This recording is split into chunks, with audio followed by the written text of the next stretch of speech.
Infelizmente, a violência faz parte da nossa vida. Ela aparece todo o tempo dentro das casas, no trânsito e também nas escolas. Entender por que isso acontece é o motivo das pesquisas da psicóloga Lucy Williams. E é de cara com essa fera que vamos ficar agora.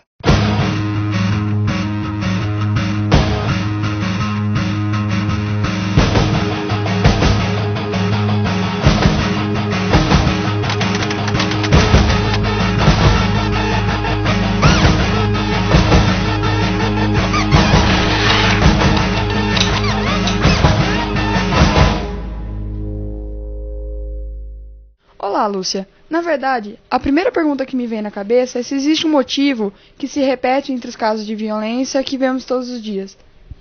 Infelizmente, existem muitos motivos, porque se existisse um só, seria fácil atacar o problema da violência. A violência é um comportamento humano extremamente complexo, então ele é causado por muitas coisas, muitos fatores, muitas variáveis.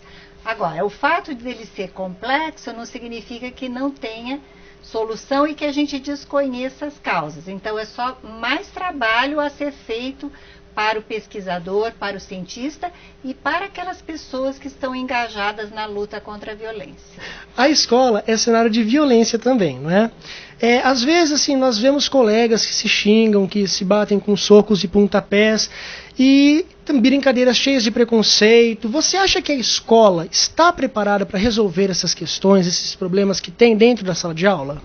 Não. A escola não está preparada e essa não é a minha opinião, essa é a opinião dos professores, dos educadores, dos gestores da escola e dos alunos, né? Quando você pergunta, os alunos e estudantes falam assim, puxa vida, tem tanto problema que acontece na minha escola, tem tanta violência e ninguém faz nada a respeito. Obrigada por perguntar. A gente está fazendo uma pesquisa e eles agradecem o pesquisador por ter feito essa pergunta. Então, a escola precisa de muita orientação. Qual é a participação dos pais no caso de violências na escola?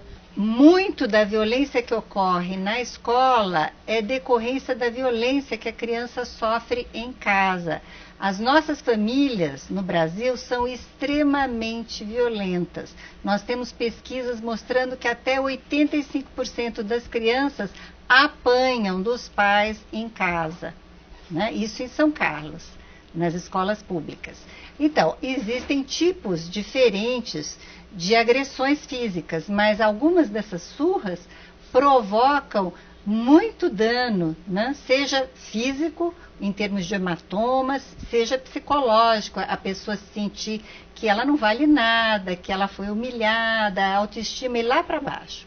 Então, os pais precisam, mas na maioria das vezes eles não fazem isso de forma proposital, porque querem causar dano no filho. A maior parte dos pais são super bem intencionados e eles fazem assim porque eles cresceram num lar violento e acham que essa é a forma de educar. E o que os pais podem fazer no caso de crianças que são agredidas nas escolas? Bom, eles podem fazer muita coisa. Em primeiro lugar, eles precisam conversar com essa criança de maneira bem calma, bem serena, para saber o que aconteceu, para a criança se abrir. Porque, em geral, os pais já ficam meio ansiosos, meio angustiados e já começam a dar sugestão. E, às vezes, esses conselhos não são os melhores. Então, tem que ouvir primeiro. Em segundo lugar, pedir ajuda, seja para a escola, se for um caso muito grave, para um profissional da área de saúde, para um psicólogo. Por quê? Porque, às vezes, o pai vai dar uma orientação que é pior do que a vitimização. Por exemplo, ele vai dizer, mas você precisa retaliar. Se ele bateu em você, você precisa dar o troco. E aí a gente sabe que a violência nunca ela é corrigida com mais violência. Ela precisa de ser sufocada. Então, ela precisa de técnicas de resolução de conflito que sejam pacíficas.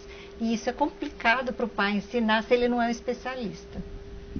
Como a ciência pode ajudar a entender o comportamento dessas crianças em contato com a violência? Olha, a ciência tem uma contribuição gigantesca. Quando eu fiz psicologia há muito tempo atrás, não existia um livro sobre violência na escola, sobre violência na família. Então, nos últimos 20, 30 anos, o que se gerou de pesquisa, de conhecimento, foi muita coisa legal. E não existe uma disciplina que vai dar conta do problema da violência. No caso, eu trabalho com a psicologia. A psicologia tem uma contribuição muito grande. Mas para enfrentar a violência, nós precisamos da medicina, da psicologia, da sociologia, da antropologia, da educação, do direito, do juiz. Então, é o que a gente sabe, é o que a gente chama de interdisciplinaridade.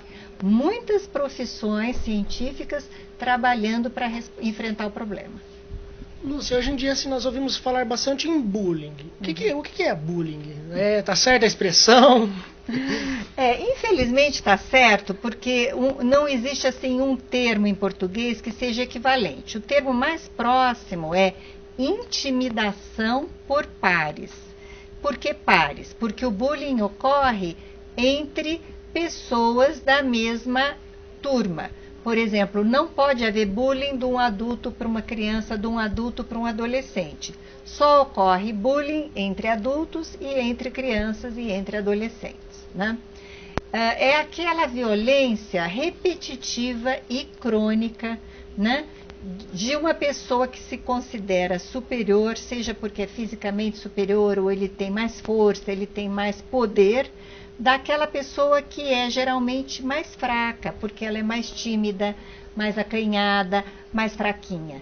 Então, esse tipo de violência é extremamente nocivo e causa muito dano, não só a curto prazo, mas a longo prazo. Quando a pessoa já está adulta, ela vai lembrar dos tempos da infância e vai ter muitos traumas, às vezes, associados a esses tempos.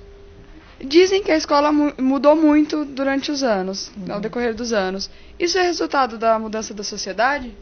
Sim, a escola sempre reflete a sociedade e ela mudou em muitas coisas para melhor.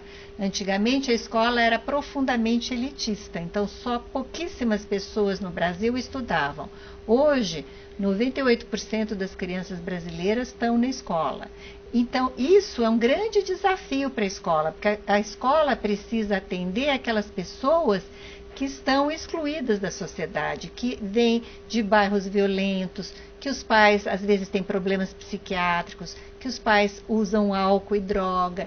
Enfim, isso é um desafio muito grande. A escola tem que se adaptar a essa nova realidade. E como a violência aparecia antes? Ela mudou? Teve alguma diferença, um aumento? Bom, antes, vamos voltar, né, para a Idade Média. A mulher não poderia estudar, tá? Então, eu não poderia ser uma professora universitária, eu sequer teria autorização para aprender a ler, porque sou uma mulher. Então, vejam como nós evoluímos. Hoje, a mulher é considerada uma cidadã de direitos, os mesmos direitos do homem. Então, a nossa escola de hoje prega a igualdade de gênero. Antigamente, só aquelas pessoas que tinham muitos recursos podiam estudar. Um outro tipo de violência, a exclusão, né? Mas existia a violência, por exemplo, muito velada, muito sutil. Casos de bullying sempre existiram, mas não se falava, não se estudava e não se comentava sobre isso. Isso era considerado normal, essas maldadezinhas do dia a dia, né? E ninguém ia falar sobre isso. E um outro tipo de violência que existia era a palmatória. Então, os professores podiam agredir os alunos, eles podiam bater fisicamente nos alunos que desrespeitassem. Isso hoje ainda vale para muitos países. Inclusive, em alguns estados dos Estados Unidos, a palmatória ainda é permitida, embora nós estejamos no século XXI. No Brasil, isso não é permitido. Como psicóloga que trabalha com educação, você vê a possibilidade de fazer algo para mudar isso? Eu vejo a possibilidade de fazer muita coisa. E todo dia eu acordo de manhã animada, porque nós trabalhamos duro e vemos resultados. os resultados funcionam. Desde aquela pessoa que sofreu violência, que hoje tem uma vida mais entristecida, mais depressiva porque ela sofreu, essa pessoa aprende a encarar a realidade de uma outra maneira. Ela serve também para aquele indivíduo que é agressivo, que resolve as brigas na base do tapa, na base do bofetão. Ele aprende que ele não está com nada, que ele vai se isolar, que ele não vai ser uma pessoa produtiva sendo assim. E também para professores, para diretores. Então, há muita coisa que ser feita. Lúcia, por que você optou por esse ramo da psicologia? Na escola você já imaginava ou pensava, eu quero ser psicóloga? Como que foi a preparação, né? Eu já pensava assim. Só que, como a maior parte dos jovens, era muito difícil decidir. Eu pensava em fazer direito, ou psicologia, ou ciências sociais. Foi difícil decidir, né? Aí, quando eu comecei com psicologia, eu não escolhi essa área da violência justamente porque, como eu disse para vocês, eu não li nenhum livro na minha formação sobre isso, não existia. Eu só muito mais tarde é que eu fui trabalhar nessa área. Para você se formar na sua carreira, você teve vários anos de escola. E durante esses anos, você teve alguma experiência ruim com a violência? Bom, eu tive uma experiência horrorosa que eu não desejo a ninguém, né? Eu fui trabalhar nessa área porque eu perdi uma irmã vítima de violência fatal. Ela foi assassinada pelo pai dos filhos dela. Isso aconteceu em 1985 e mudou a minha vida totalmente. Então, por muito tempo eu refleti e só depois eu voltei para trabalhar nessa área. Então, hoje eu consigo trabalhar, eu acho que bem, com as mulheres vítimas de violência, porque eu tenho uma experiência pessoal e eu posso transmitir isso para elas, assim como uma violência teórica, né, de cientista. É normal colegas comentarem que sofrem experiências ruins na escola. Você acha que a escola facilita o surgimento de situações e experiências que geram traumas nas pessoas, Lúcia? Sim, a escola facilita, primeiro porque, como nós já dissemos, ela não está preparada para lidar. Então, a escola muitas vezes não vê o que acontece nos recreios, quando as crianças, os alunos, os adolescentes não estão em sala de aula sob supervisão de professor. Há muito racismo na escola e isso é um tipo gravíssimo de violência. Aqui em São Carlos nós fizemos pesquisas sobre bullying e comparamos a vitimização por bullying de crianças no geral, né? E verificamos que não havia muita diferença entre ser chamados por nomes pejorativos referentes à raça. Aí nós separamos e fomos olhar só para os alunos negros. E eles sim, eles todos diziam que sofriam muita vitimização por causa da cor da pele. Então isso é o racismo escancarado acontecendo nas nossas escolas, embora não seja legal, a escola não se dá conta e não traz essa discussão para a sala de aula. Outro tipo de violência muito comum, menções pejorativas para a identidade sexual. Então, pessoas que já desde cedo mostram uma escolha homossexual são assim, ridicularizadas, alvos de fofoca, né? Se ela também o aluno não está no padrão, né, típico de beleza, se a pessoa é obesa, se a pessoa usa óculos, se a pessoa é desajeitada, ela vai ser alvo de fofoca. Então, isso tudo tem que ser trazido para uma discussão em termos de igualdade, de direitos humanos na escola. Como você vê o papel do professor? Ele também sofre com essa violência? Ele sofre muito. O nosso professor hoje, ele está com muito desafio e pouco preparo para enfrentar alunos difíceis, alunos agressivos. E, infelizmente, ele é alvo de agressões, né? Em geral verbais, mas às vezes até agressões físicas. Então, ele sofre muito. Nós estamos trabalhando no projeto Escola que Protege, com professores do estado todo, e essa é uma crítica constante do professor. Lúcia, se você trabalha na universidade, como é que as pesquisas vão ajudar as crianças nas escolas?